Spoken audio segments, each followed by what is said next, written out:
Good evening, everyone. We begin tonight keeping them honest on bullying in America. Yet again, another teen has taken his own life, according to his parents, after being bullied for years. A 14-year-old boy this time. Time and time again on this program, we've reported on the problem of bullying in this country, and time again, we've announced the deaths of children. Children who should not be dead. Children whose loneliness and desperation, not just in the last few minutes of their life, but often in the years leading up to their deaths, is simply heartbreaking to imagine. This is Jamie Rodemeyer, just 14 years old, a freshman at Williamsville North High School in Buffalo, New York. Jamie routinely blogged about his troubles. Just 11 days ago, he wrote something online. He said, "I always say how bullied I am, but no one listens. What do I have to do so people will listen?" 1 week later, this past Sunday, Jamie committed suicide. Now, often when kids die, there's no record of their pain. There's no record of what they've been through, of their suffering. But Jamie did leave us a message. Months ago, he posted a message on YouTube as part of the It Gets Better project, a program to spread messages of hope to suicidal lesbian, gay, and bisexual children. Even in his sadness, Jamie was reaching out to help others. This is Jamie Rodemeyer in his own words. Hi, this is Jamie from Buffalo, New York, and I'm just here to tell you that it does get better. Here's a little bit of my story.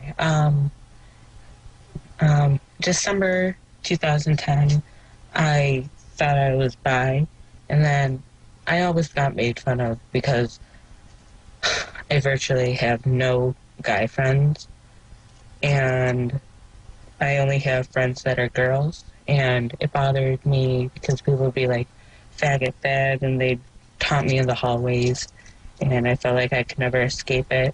And I made a form spring, which I should have done, and people would just constantly send me hate, telling me that gay people go to hell. The U.S. Justice Department is investigating several incidents involving bullying and harassment. The community is embattled in a culture war over homosexuality in the classroom.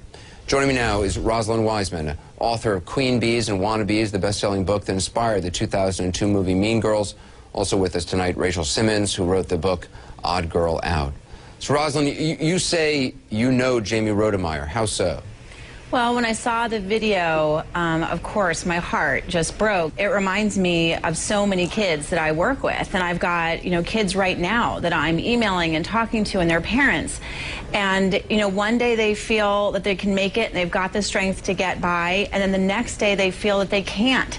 And I think that's the thing that we see. And it's so amazing to me that people don't, and parents and adults that we just heard from, don't understand and can't understand that parents, when they look at their own kids, that they've got experiences and pain in school or in their lives, and the parents might not know or feel out of control to actually make their kids safe. And what I don't understand is why adults that we heard from don't get this, because our kids are really in pain, and we've got to be able to be there for them. Rachel, to those who say that bullying is just a teenage rite of passage, what do you say? I say that person has never been to a school, or certainly not recently. We live in a country where 60,000 kids stay home every day because they're too afraid to go to school. And anybody who spends time in a school and talks to kids knows that there is a culture both of everyday cruelty, but also of protracted campaigns that kids cannot escape. And when there are no rules at schools, when there's no consciousness, and when there's a denial of the problem, kids cannot be safe and they cannot study. Hello and good evening. A Fort Worth High School student says he was suspended from school for telling another classmate he believes homosexuality is wrong. And today, the teen's mom and an attorney, they met with school officials to dispute the punishment. First tonight on Fox 4 News at 6, Laurie Barrett joins us with the story. Laurie.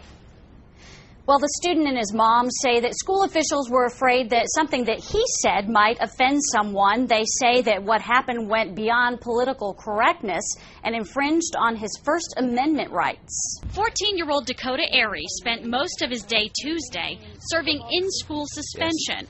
The punishment followed a discussion in his German class at Fort Worth's Western Hills High School. And I said that I was a Christian. I think being homosexual is wrong. It wasn't directed to anyone except my friend who was sitting behind me. So how did it become so public? I guess he heard me and then started yelling about it. An assistant principal called Holly Pope at work. letting her know Dakota was in trouble. At first, I was kind of in disbelief because my son is an honor student. He's in football and he gets great grades. After hearing Dakota's explanation, the assistant principal reduced the original suspension from 2 days to 1. Pope was not satisfied with that solution. Tuesday evening, a mutual friend put Pope together with Matt Krause, a First Amendment attorney. Students don't lose their First Amendment rights just because they go into schoolhouse doors. Krause joined Dakota and his mom at a Wednesday morning meeting with the principal. They wanted any blemish off Dakota's record and reassurance there would be no retaliation. If Dakota continues taking German, he'll have the same teacher. My cross ring here. His mom is relying on faith that things will work out. I want to believe and trust that the school is going to make the right decision. From the Fort Worth ISD statement, it's kind of tough to tell whether the teacher will face any discipline, but according to the spokesman Clint Bond, officials are still talking to all the people who were involved, trying to determine exactly what happened. It's a tragedy that shouldn't happen. To anyone, for any reason. Exactly, absolutely. Sean, what do you want people to remember about your brother? I want them to remember that bullying isn't okay, because one word can make them have suicidal thoughts. You're right. It's not that okay. You're right. Was it hard for you to have to defend your brother and feel like you needed to be the older brother in a lot of ways? I remember it. I was like, Seth, I think you should tell Mom. And he's like, no, it's okay. And I was like, no, you should really tell Mom. It's getting out of hand. Do you think he was trying to protect your mom from knowing about it?